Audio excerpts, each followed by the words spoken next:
Merci beaucoup pour cela, mais il y a un problème qui se passe parce que dans ces derniers temps, il y a eu des murmures au niveau des réseaux sociaux selon lesquels vous, le maire adjoint de la ville, vous chercheriez à tourner l'absence du maire de la ville titulaire en votre faveur d'une manière politique. Et d'où on a même commencé à parler du conflit de leadership au niveau de la mairie de Vira. Non, je pense qu'heureusement, tu l'as évoqué, ce ne sont que des réseaux sociaux. Les nouvelles des réseaux sociaux. Je connais et je reconnais qu'il n'y a qu'un seul maire.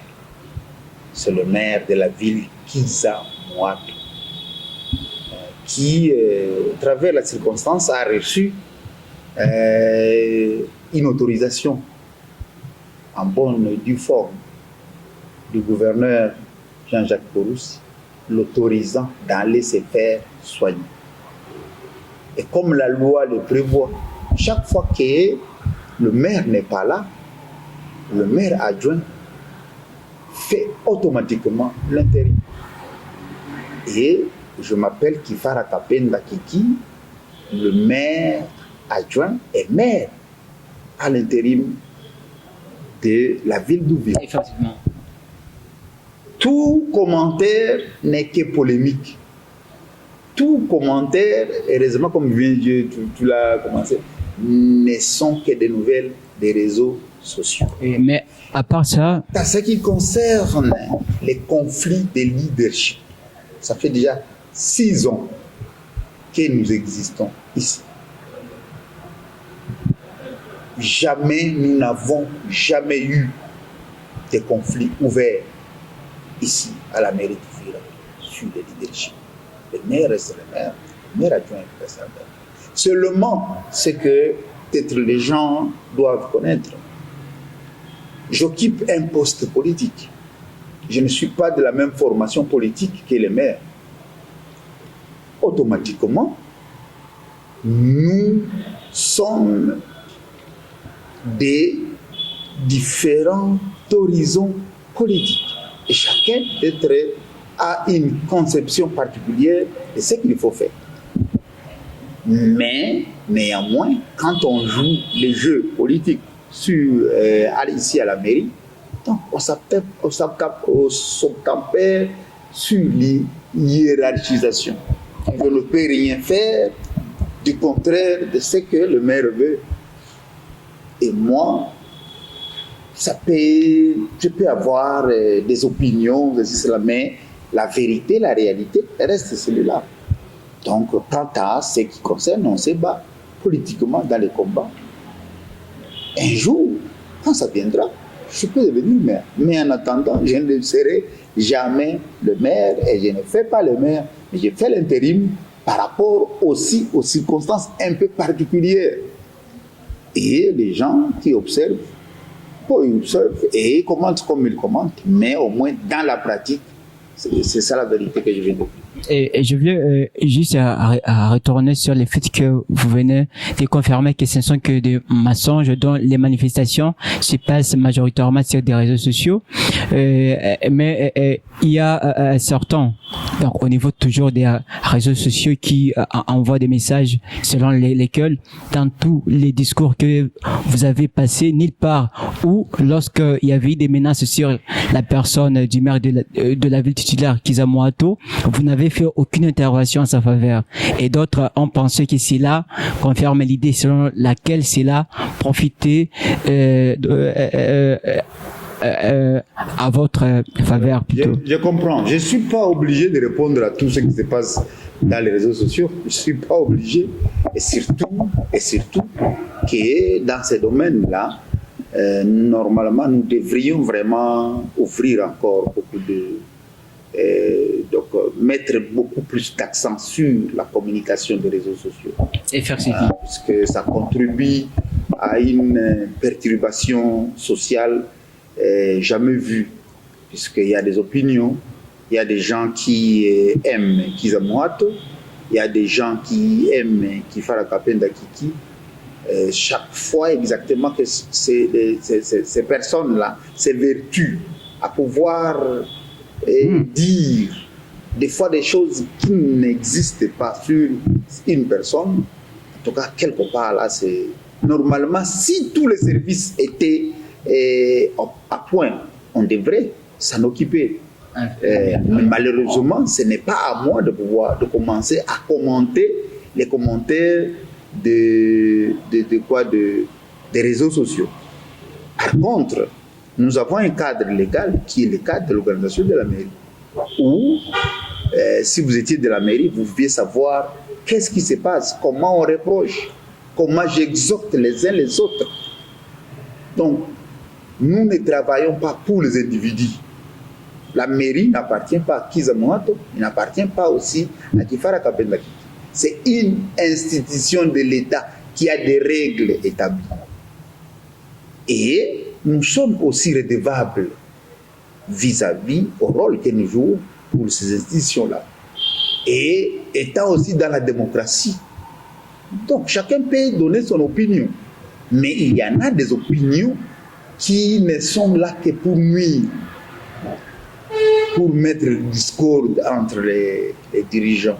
Et ça, on en condamne dans des moments, pas dans les réseaux sociaux, mais c'est comme par exemple l'opportunité, quand tu m'as sollicité pour cette interview et que tu me poses des questions pertinentes comme cela, c'est une occasion de pouvoir dire non, je ne pourrai jamais appuyer un commentaire qui disqualifie le maire de la ville.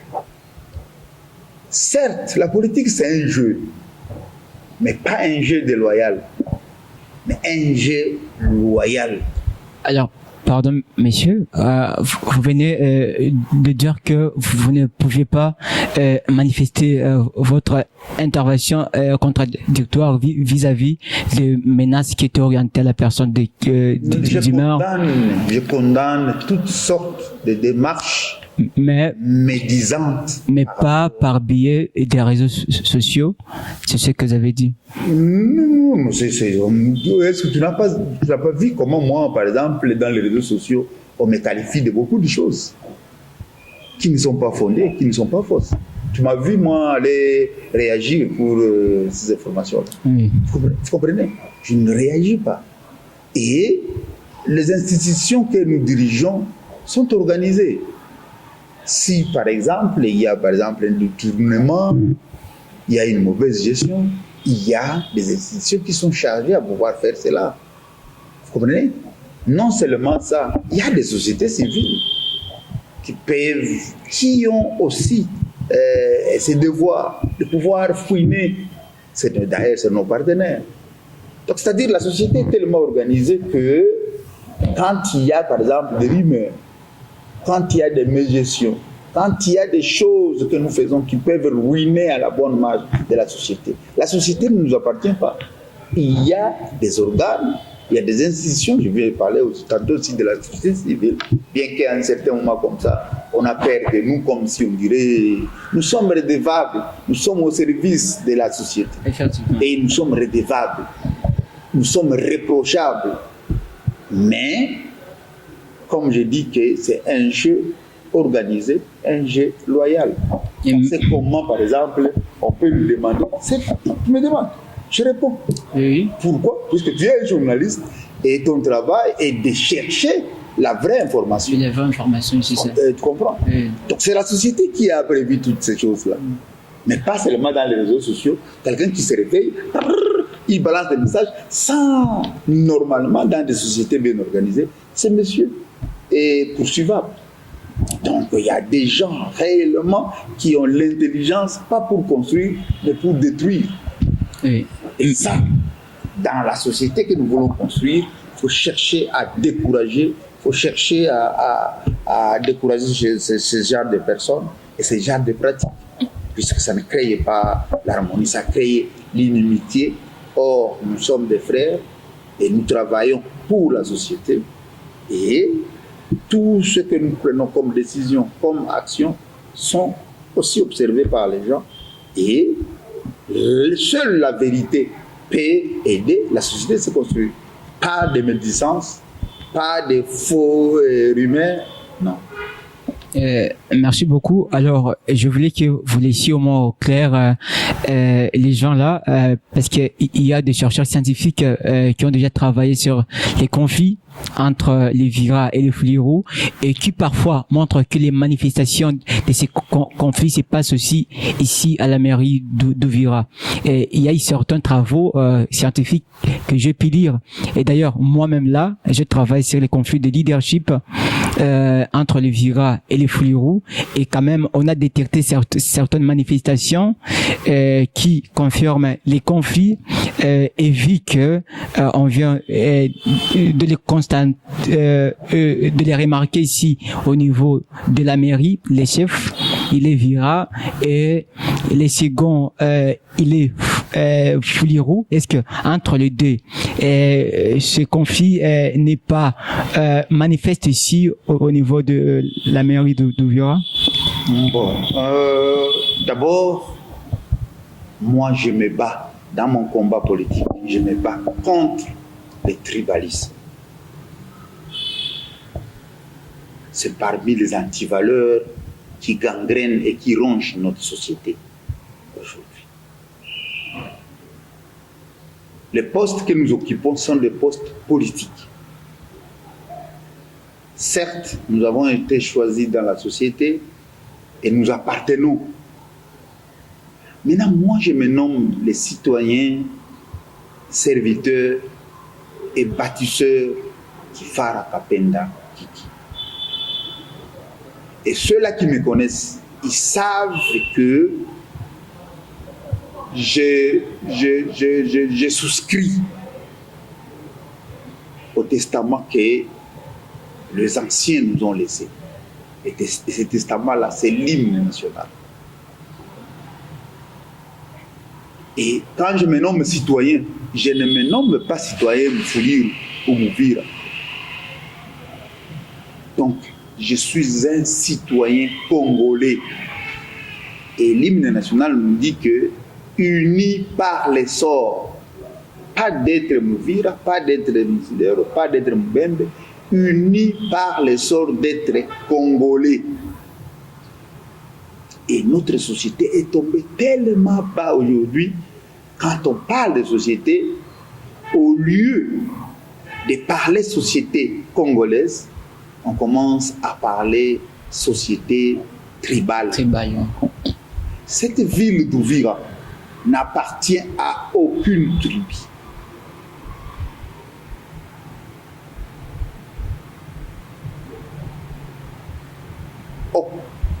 C'est-à-dire, ici, il n'y a pas que des Bafulirou et des Bavira. Il y a beaucoup de tribus ici à Ouvira. Et cette ville appartient à tous ces tribus. Donc, quand maintenant on commente maintenant les tribus Bavira, Bafulirou, et que si exactement, c'est pour que tout simplement à un certain moment, les gens ne sont pas aussi exigeants. Si ils observent dans nos décisions, dans nos actes que nous posons, tout acte qui a une connotation tribale, nous sommes interpellables. Parce que ce n'est pas ça notre mission. Ce n'est pas notre devoir en tant que dirigeant. Nous sommes, quand vous devenez dirigeant de tout le monde. Donc, sans tribu, sans religion et sans parti politique. Vous devenez au service de tous les citoyens avec toutes nos différences possibles. Oui. Donc, si tu en connais quelques-unes des pratiques, vous êtes journaliste, et encore un journaliste d'investigation. Merci beaucoup. Donnez-moi un tel cas. Certes, il y a des gens porteurs de ces antivaleurs. Il y en a. Et même dans les dirigeants, il y en a. Mais nous les combattons. Et nous devons les combattre, puisque tout simplement, notre société n'a pas de couleur. C'est une société qui nous appartient tous.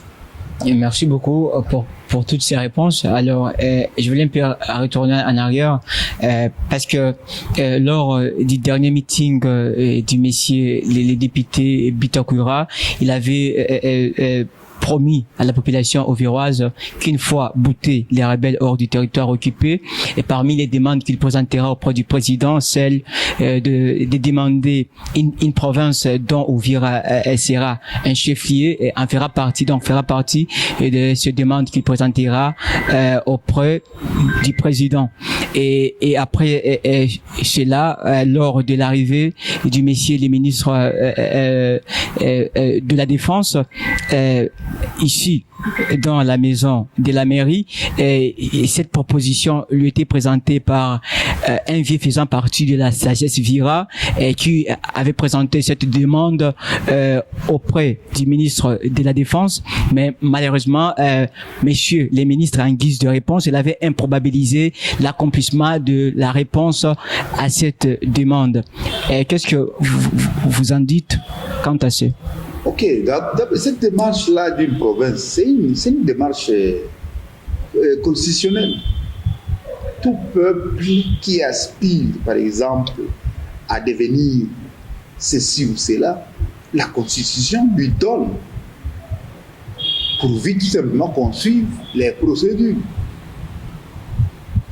C'est que l'honorable Justin Bitakura a dit, ça fait partie des opinions. Il y a certaines opinions qui pensent tel qu'il a dit. Ce n'est pas mauvais, ce n'est pas un péché. Est-ce que c'est probable que cela arrive en fait? Non, c'est constitutionnel. C'est question d'en faire une campagne, une sensibilisation, et que la population souscrit à cette démarche-là. C'est constitutionnel. Il suffit d'avoir 100 000 signatures pour déposer déjà au niveau du Parlement, au niveau de notre Parlement, cette demande.